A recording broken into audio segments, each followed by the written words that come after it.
Hawkins, Indiana. Scarred, broken, still reeling, the cataclysmic battle against Vecna had left an indelible mark. Buildings lay in ruins, shrouded in an eerie silence, the air thick with the stench of decay and fear. The boundary between the real world and the upside down, fragile, threatening to shatter completely. Victory had come at a devastating cost. Max Mayfield, her spirit tethered to life by a thread, lay in a coma.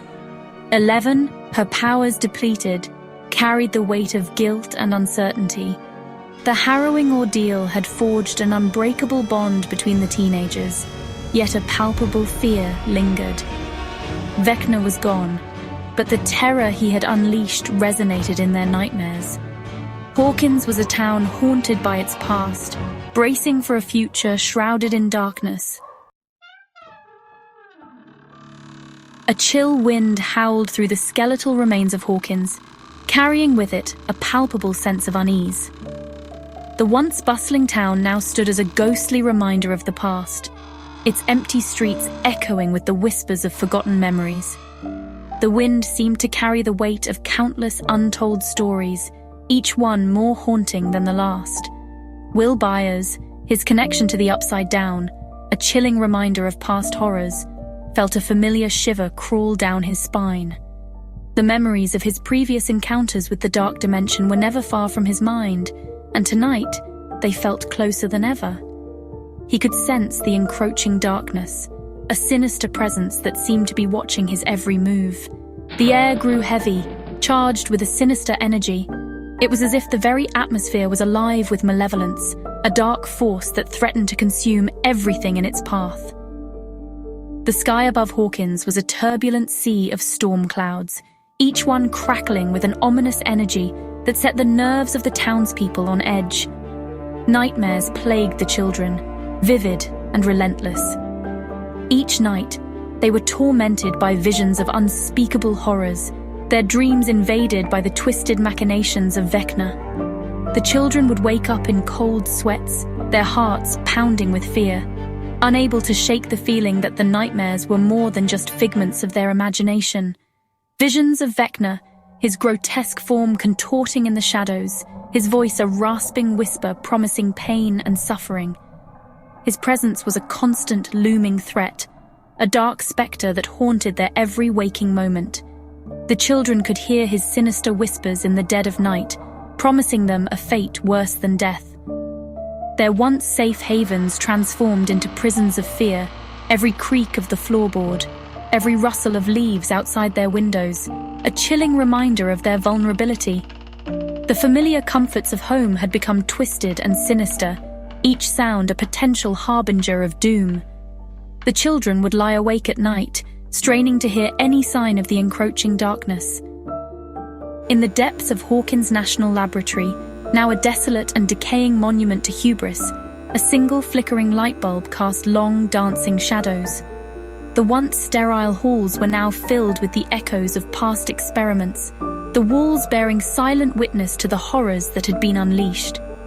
The flickering light seemed to pulse with a life of its own, casting eerie shadows that danced and twisted in the darkness. A presence stirred within the darkness, a malevolent consciousness awakening from its forced slumber. Vecna lived. His return was not heralded by fanfare or celebration, but by a creeping dread that seeped into the very fabric of the town. The shadows seemed to come alive with his presence, a dark force that threatened to engulf everything in its path. His return was not a triumphant roar, but a subtle insinuation, a creeping dread seeping into the hearts of the unsuspecting town. The townspeople could feel the change in the air, a palpable sense of fear that seemed to grow with each passing day.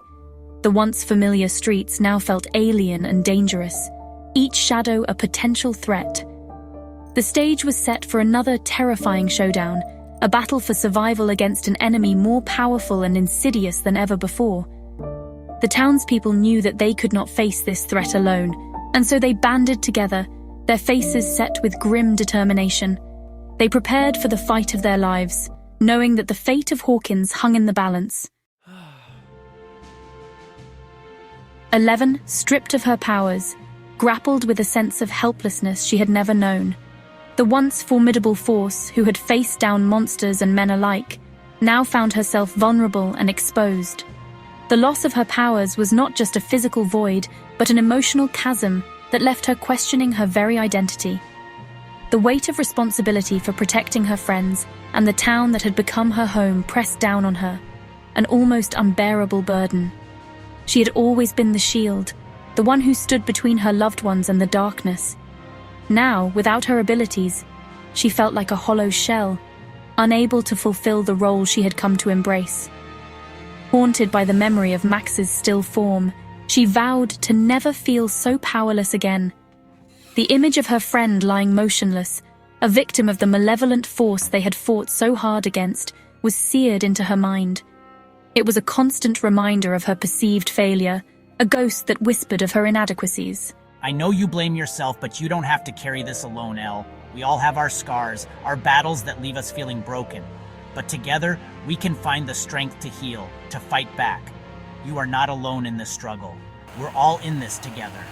Every one of us has faced the darkness, and every one of us has come out the other side because we had each other. Our bond is our greatest weapon, stronger than any power or ability. Mike Wheeler, his love for 11 unwavering, struggled to find a way to reach her through the wall of grief and despair she had erected around herself. He saw the pain in her eyes, the way she distanced herself from everyone, and it broke his heart. He wanted to be her anchor, to pull her back from the edge of the abyss she teetered on. He knew that deep down, 11 blamed herself for what had happened, for not being strong enough to stop Vecna.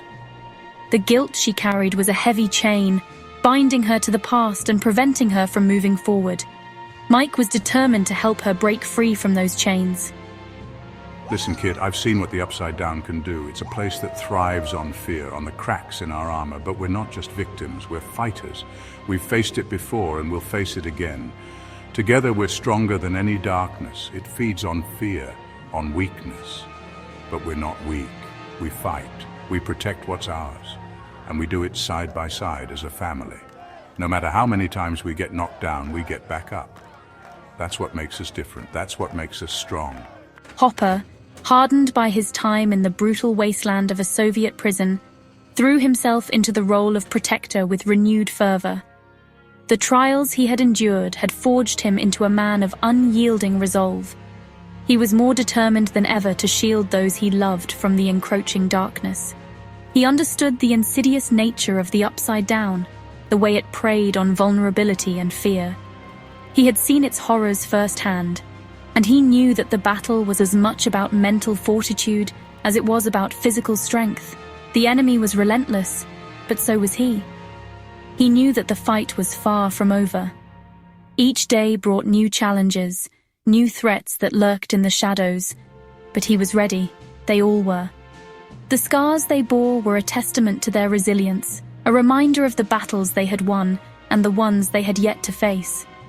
As the residents of Hawkins attempted to piece together their shattered lives, whispers of strange occurrences began to circulate. The town, once a quiet and unassuming place, was now a hotbed of rumors and fear. The sense of normalcy they craved seemed ever out of reach. Animals behaving strangely, objects moving on their own, fleeting glimpses of shadowy figures in the periphery of their vision. These were the signs that the battle was far from over, that the Upside Down still had its tendrils wrapped around their world. The tendrils of fear once again began to tighten their grip on the town, but this time, the people of Hawkins were not alone. They had each other, and they had the resolve to fight back. The scars they bore were not just marks of pain, but symbols of their unbreakable spirit. Vecna's return was not a solitary one. The dark forces of the Upside Down were stirring once more, and with them came an ancient evil, more insidious and cunning than ever before. The Mind Flayer, the monstrous entity that had once enslaved Will Byers, lurked in the shadows, its consciousness reaching out from the Upside Down, searching for a new puppet to manipulate. It was a being of pure malevolence, driven by a desire to spread its influence and dominate the world of the living. These frequencies, they're not normal. They seem to pulse with a life of their own, almost as if they are trying to communicate something beyond our understanding.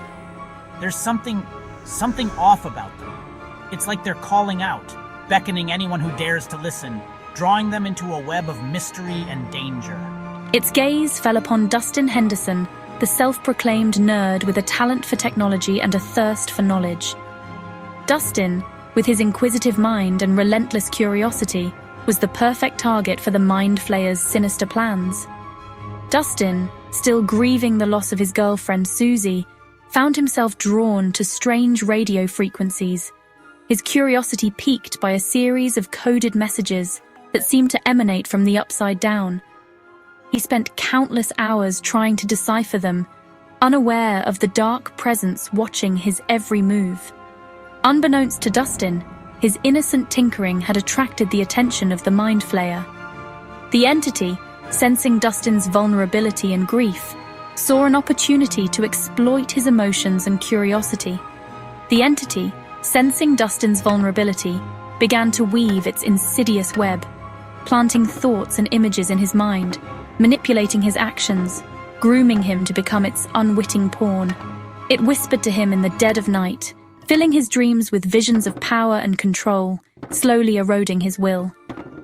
Meanwhile, Steve Harrington, once the stereotypical high school jock, now a reluctant hero with a heart of gold, found himself grappling with a newfound sense of purpose.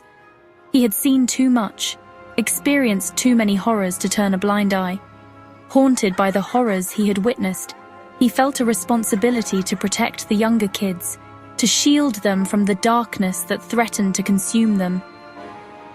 Steve knew that the battle against the forces of the Upside Down was far from over, and he was determined to stand as a guardian, no matter the cost.